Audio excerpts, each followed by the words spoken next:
that office might visit some oncologists down at UVA or Virginia Tech, might observe some surgeries, might find out more about what a person in that field might really do all day, every day as a career, and what kind of education is required and so forth. So those are just some examples. Okay, and today, Michael is going to present a study on musical improvisation, and I'm going to turn it over to him. Okay, so just kind of nod. Okay. Hey guys, thanks for coming to my presentation here today. Last year I had like 6 people come, so this is a little bit bigger, obviously. I'm also a little under the weather, so sorry if I sound a little weird at times or whatever. Okay, so getting right into it. I studied for my presentation musical improvisation, which is basically spontaneous, it's not planned, you're just creating music as you go, normally in a key. There are going to be some terms I'm going to drop on you that you might not understand, and I apologize for that if that happens, but some of it's a little complicated with like music theory and stuff I can't delve into, but I'll try and keep it as simple as I can so that everyone understands it. You can do it. So just in general, the logistics of my presentations. This first semester, I'm kind of talking about the history of improvisation, kind of an overview, more practical stuff, techniques, articulations, and stuff like that. Very simple, just start out basic, and we're going to build a little bit more into it. Second semester, I want to do more genre-specific stuff, so like, I don't know, Celtic, jazz, blues, different stuff for those. And it's going to be more of just me playing than less information. It has a little bit more information. So, the history of musical improvisation. In Western music, musical improvisation actually started in the medieval era with classical music.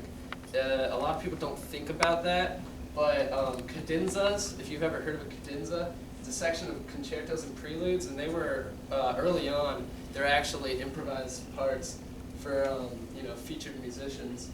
Beethoven, Mozart, Chopin, Liszt, and tons of other guys, if you look into it, even competed in improvisational contests and stuff at the time.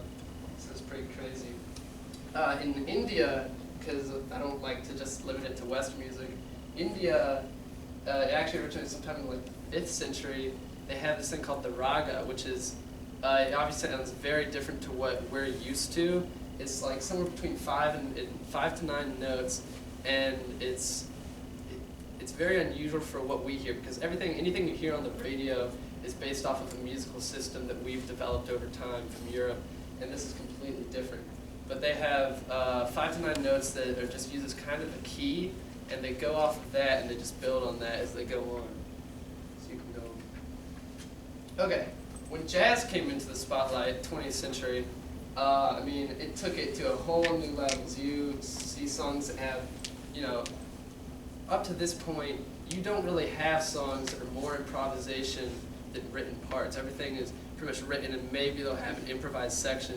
But in this, you have songs that are just like maybe one written part, and that's called a head. You come back to it, and then the rest of it is just, really technical guys like Charlie Parker, Dizzy Gillespie, just, wailing for, a long time, sometimes 10 to 15 minutes, and then you come back to the head and finish the song.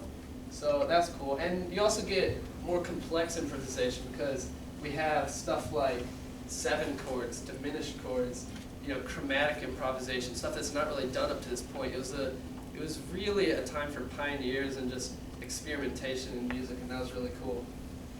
So, I think you can move on. Yeah. So, rock and roll emerged in the kind of 1950s, had a lot of jazz roots, and it brought musical improvisation with it.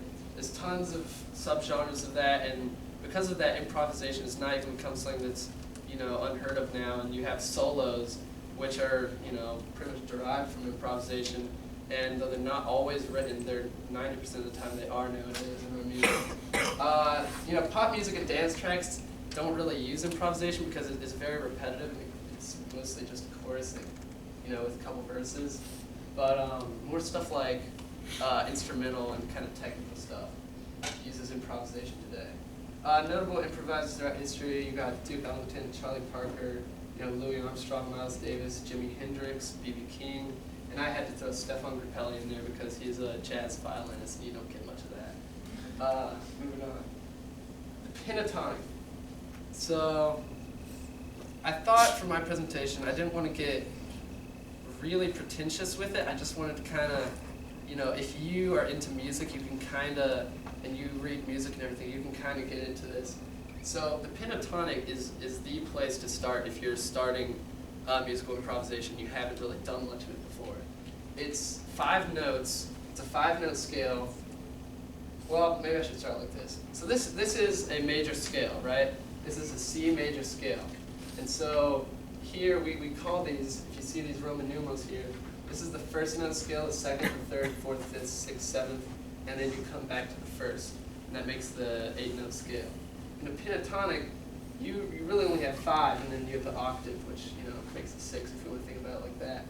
But so the way we would form something like a minor pentatonic for the key of C is we take this 1st note, the C, the flat 3rd, so an E flat, 4th, the F, a 5th, the G, and then the flat 7, which is this B flat here.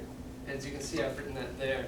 And the flat 7 and the flat 3rd are really what gives it a lot of versatility, because the flat 3rd is what's common in pretty much any minor key, and the flat 7 is it's kind of a jazzy note, and it makes it stand out as opposed to just blending in 100% of the time. Then you also have a major pentatonic, which is the same principle, but it works for major keys. And so that's composed of the 1st, 2nd, 3rd, 5th, and 6th note of the scale. So in this case, we have C, D, E, G, and A.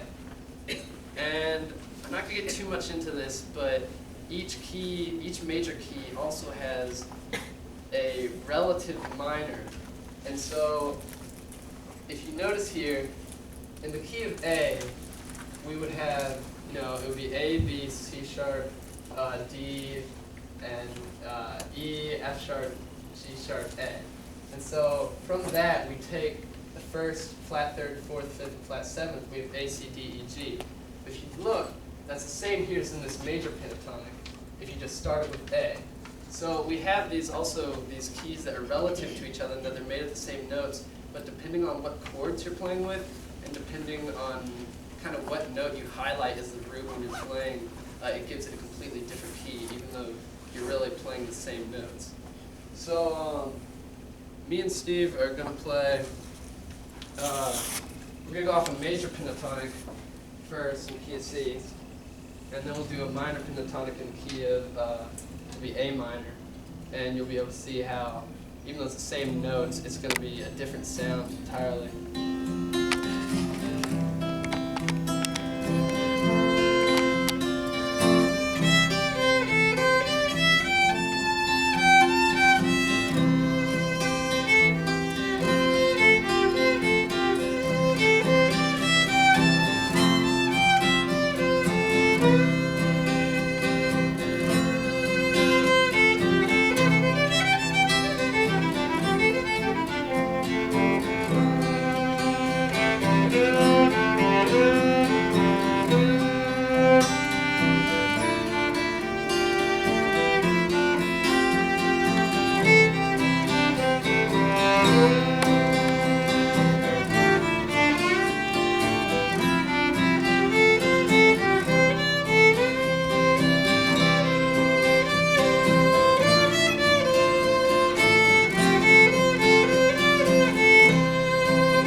know he's in the key of C major, and because I have this pentatonic and it's so versatile, it takes out, the key with the pentatonic is that it takes out notes that can be problematic.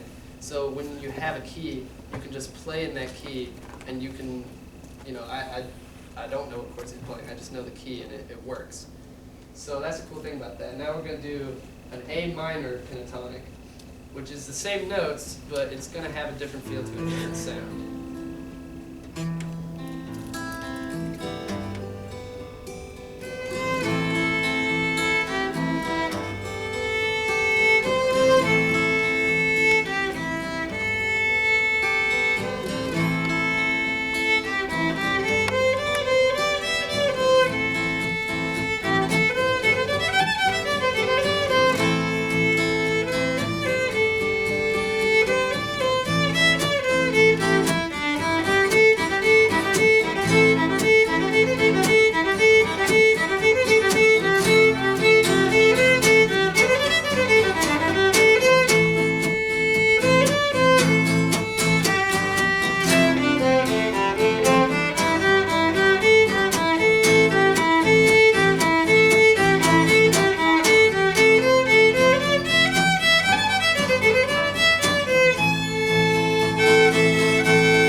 But it's a different key entirely. Even though you're playing the same notes, you have a different feel.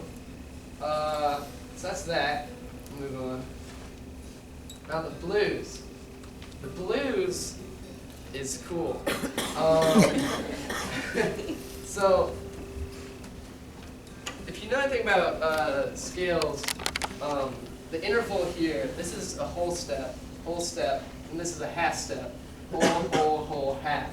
And that's an interval in any major scale. It's going to work like that. The cool thing about the blues scale is, if you flip back one, you can see this minor pentatonic, first, flat, third, fourth, fifth, flat, seventh, and go forward. You've still got that, but what you've added is this flat fifth, which is called the blues note. So, I'm just going to set this down here.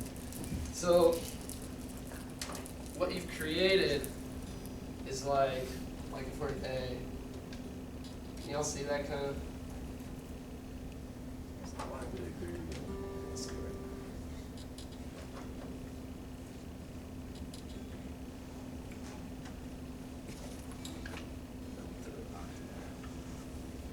So what we've got here is we've got these two half steps right here. And so that creates a really unique sound for the blues, and that is what gives the blues its sound. is this blues note right here. So in this case, the blues note would be the E because it's the, shoot, I got this backwards. The E flat, because that's the flat fifth of an A, of the key of A. So, move on. When you're playing a blues, in the blues, this is kind of a standard chord progression. And you see these Roman numerals. These are still your notes. In any key, it doesn't matter. But you play the first of a key, so if you're in, say, A still, those would all be A chords. Then the fourth, say you've got D, back to A for 2, then you've got this, you go to an E, then a D, then an A. So you go to the fifth, the fourth, and then the first 2 more times. And that gets a little bit repetitive because when you're repeating this, if you look, if you loop this, you've got 6 1 chords right in a row here. So if you go on, what people do frequently, and what we're about to do, is you add a 4 chord here, and you add this 5th, and this is called a turnaround. And it kind of lets you know when you're starting the chord progression over. And yeah, and then you can just play a blues scale over this if you want, and that's a really easy way to improvise with it. So that's what we're going to do. And I'm going to hop on the guitar.